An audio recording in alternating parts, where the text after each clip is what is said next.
Certo, non è facile rimanere in casa tutto il giorno. Non possiamo tuttavia lamentarci.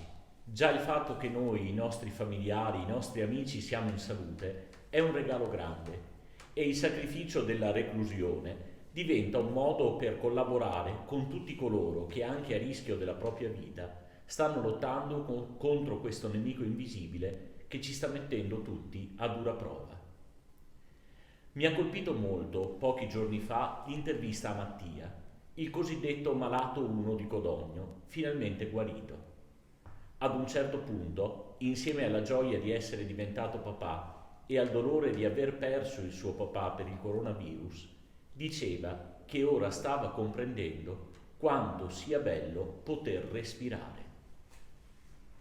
Non ci avevo mai pensato, ma il verbo respirare è uno di quei verbi che possiamo chiamare sottintesi, ai quali non siamo cioè abituati a dare importanza. Tra questi possiamo mettere il verbo pensare, parlare, mangiare. Ciascuno di voi aggiunga altri verbi a questa lista. Proprio in riferimento al dovere di stare in casa, a me è venuto in mente il verbo camminare. Appena lo citi, anche la mente sembra partire, muoversi. È un verbo che ha dentro il dinamismo, il movimento. Forse è per questo che è stato assunto spesso come immagine del vivere e associato ai processi che interessano i fondamentali della vita stessa. Così diciamo cammino di crescita, cammino di maturazione, cammino di guarigione, questo ragazzo in cammino, oppure anche cammino di conversione, cammino spirituale. L'homo viator, l'uomo in cammino, è una delle immagini più ricorrenti della filosofia e della teologia.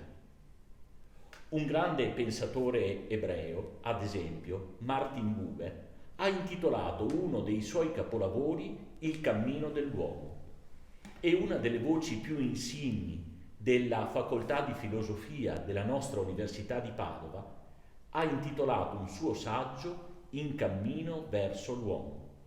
E potrei continuare a citare tanti altri titoli. Questo verbo l'ho incontrato anche in un libretto che mi sta facendo compagnia in questi giorni per forza di cose un po' meno carichi di impegni. Si intitola Un Dio diverso ed è stato scritto da un autore francese, Raphaël Boisé. Penso piacerebbe anche a voi. Intanto vorrei però condividere con voi queste 2 paginette che mi sembrano a dir poco gustose. Ascoltate. Per divenire umani bisogna mantenersi in cammino, non restare immobili, camminare senza fermarsi, a costo di consumarsi le suole, forse anche a piedi nudi, senza difese, abbandonare le sicurezze, camminare lentamente per non perdersi nulla dei possibili incontri. La lentezza dei passi rivela cose che restano celate quando si va troppo di fretta. Credere che Cristo cammina sempre al passo dell'uomo, si trova bene in mezzo al suo popolo. Non limitarsi ad attendere, non addormentarsi, non fossilizzarsi, non chiudersi, non mettere radici, non volgersi indietro, camminare per vivere. Non camminare con la testa tra le nuvole, con il naso nel vento della noncuranza. Tracciare giorno dopo giorno il cammino della vita, con rigore, ma senza ansie da prestazione. Sia per se stessi che per gli altri, non stabilire nulla di aspro e nulla di opprimente, come diceva San Benedetto nella sua regola. Abbracciare tutto quello che capita con cuore silenzioso. Accogliere meglio in tutto ciò che ci viene donato. Non cedere alla voglia di fermarsi, ci vorrà del coraggio, le tentazioni sono forti. Credere alle stagioni della vita, alla freschezza della primavera e alla mitezza dell'autunno. L'autore accompagna il verbo camminare con il verbo uscire incontro. Non prendete paura, non è una istigazione a non stare in casa.